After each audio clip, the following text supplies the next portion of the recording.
یہ جو انڈیا کی چابہار سے دستبرداری ہے، تو آپ کو کیا لگتا ہے یہ بھی امریکی دباؤ کا نتیجہ ہے، اور اس کے کیا اثرات مرتب ہوں گے خطے میں؟ دیکھیں، یہ جو چابہار سے دستبرداری ہے، یہ کئی برس سے، اگر آپ کو یاد ہو تو بات چل رہی تھی. یہ اوباما صاحب کے زمانے میں بھی امریکہ نے کہا تھا کہ آپ چابہار میں انویسٹمنٹ نہ کریں. انہوں نے پاکستان کو کہا تھا کہ آپ ایران پاکستان وہ جو پائپ لائن کی بات چل رہی تھی کہ آپ وہ نہ مکمل کریں، اور بھارت کو کہا تھا کہ آپ چابہار سے دستبرداری اختیار کریں. یہ وہ چیز ہے کہ جو ایک مستقل پالیسی امریکہ کی رہی ہے، اور بھارت نے بھی اس پہ پھر مختلف قدم اٹھا اٹھا کے ایک ایک سٹیپ لے کے پیچھے ہٹے ہیں، تاکہ ان کے مفادات بھی مکمل طور پہ ختم نہ ہوں، چابہار کی پورٹ قائم بھی رہے، اور ساتھ ہی ساتھ یہ بھی ہے کہ ان کے اوپر اس بات کا ذمہ نہ آئے کہ چابہار کی پورٹ میں وہ مستقل طور پر شامل ہے. اچھا، مڈل ایسٹ میں امریکہ کا جو پلان تھا فلسطین سے متعلق، آپ کو وہ پلان کامیاب ہوتا ہوا نظر آ رہا ہے؟ کیونکہ ابھی جو بورڈ انہوں نے بنا دیا ہے اس کو تو اسرائیل نے بھی مسترد کر دیا. دیکھیں، اس بورڈ میں بہت سے افراد میرے ذاتی جاننے والے ہیں جن کو ہائی ریپرزینٹیٹو بنایا گیا ہے. میں انہی کے ساتھ کام کرتا رہا ہوں گزشتہ 2-3 برس سے. اس بورڈ کے اندر سب سے بڑی کمزوری یہی ہے کہ اگر عربوں کے جو یعنی معاملات ہیں اس کے نقطہ نظر سے بورڈ بنایا جائے تو اسرائیل ناراض ہوتا ہے، اسرائیل کو کی خوشنودی کے لیے بورڈ بنایا جائے تو عرب ناراض ہوں گے. یہ وہ گتھی ہے جو سلجھانا اسی وقت ممکن ہے جب ٹرمپ یا کوئی بھی امریکی صدر یہ فیصلہ کر لے کہ ہمیں ایک اینڈ گیم کے طور پر، آخری منزل کے طور پر ایک فلسطینی ریاست بنوانی ہے. جب تک وہ یہ نہیں کہتے، جب تک وہ اس پر آمادہ نہیں ہوتے، تو یہ کھیل چلتا رہے گا. کبھی وہ تھوڑا سا دکھائیں گے کہ ہم نے فلسطینیوں کے لیے یا عربوں کے لیے فلاں قدم اٹھا لیا، اور کبھی یہ کہیں گے کہ ہم نے یہ چیز اسرائیلیوں کے لیے کر لی. مفادات ان کے اسرائیل کے ساتھ بڑے گہرے ہیں. دوسری طرف اسرائیل کا جو اثر و رسوخ ہے امریکہ کے سیاسی نظام میں، وہ بھی بہت زیادہ ہے. تو اس وجہ سے یہ معاملہ اس حد تک تو اچھا ہے کہ غزہ میں کچھ جنگ بندی ہوئی ہے. اس کے نتیجے میں انسانی جو یعنی انسانی ضروریات کی چیزیں ہیں وہ غزہ میں واپس آنا شروع ہو گئی ہیں. لیکن کیا جتنا بڑا پلان ڈونلڈ ٹرمپ صاحب بیان کر رہے تھے وہ روبہ عمل ہو سکے گا؟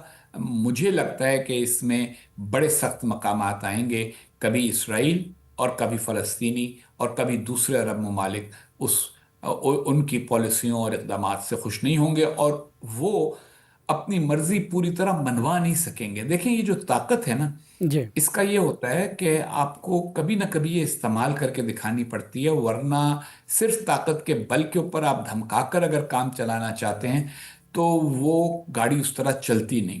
اور ٹرمپ اس مخمصے میں ہیں کہ انہوں نے ایک طرف امریکی عوام سے وعدہ کیا ہوا ہے کہ میں امن کا صدر ہوں، میں امریکہ کو جنگوں سے نکالنے والا صدر ہوں، اور میں امریکہ کو رجیم چینج اور ایسے کھیلوں میں نہ ڈالنے والا صدر ہوں. اور دوسری طرف عالمی طور پر ریلیونٹ رہنے کے لیے ان کو ایسے کام کرنے پڑ رہے ہیں جن میں امریکہ اپنی بات صرف اس وقت منوا سکتا ہے جب طاقت کا تھوڑا بہت وہ مظاہرہ کرنے کو تیار ہو.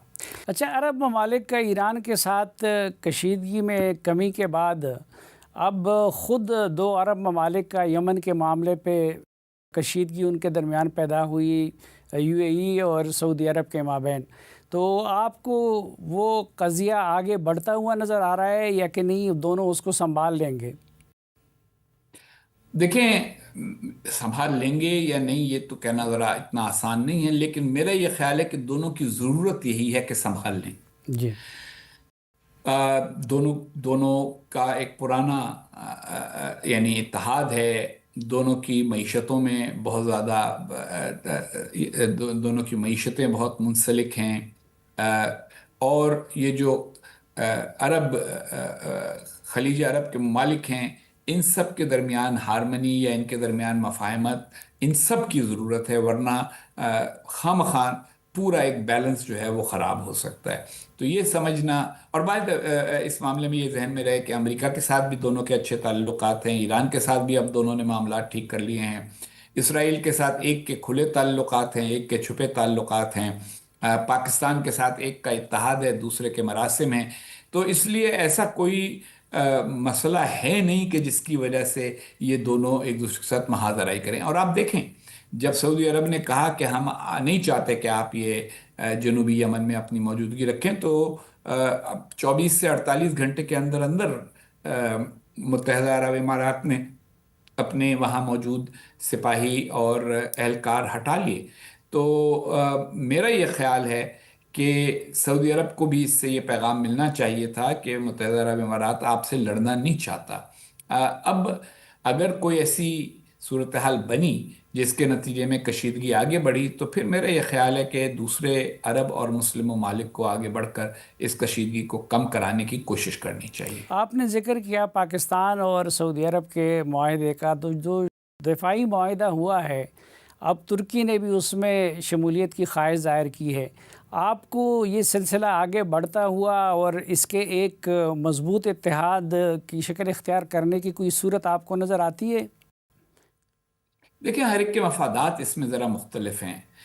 پاکستان کا تو اس میں یہ فائدہ ہے کہ پاکستان کو وسائل کی کمی رہتی ہے، سعودی عرب کے پاس وسائل ہیں، اور پاکستان کے لیے بہت سارے جو دفاعی ہتھیار وغیرہ ہیں ان کو بنانے میں آسانی ہو جائے گی اپنے ہاں ہی اگر سعودی انویسٹمنٹ آ جائے۔ ترکی کے پاس ٹیکنالوجی ہے کچھ چیزوں کی، مثلا ڈرونز وغیرہ کی، وہ بناتے بھی ہیں۔ تو اگر یہ سہ فریقی اتحاد بنا تو یہ پروڈکشن، جوائنٹ پروڈکشن ہو سکے گی۔ لیکن اس میں پھر ایک مسئلہ آئے گا، پاکستان چاہے گا کہ پروڈکشن ہمارے یہاں ہو، ترکی چاہے گا کہ پروڈکشن ہمارے یہاں ہو، سعودی عرب تو اینڈ پروڈکٹ میں دلچسپی رکھتا ہے۔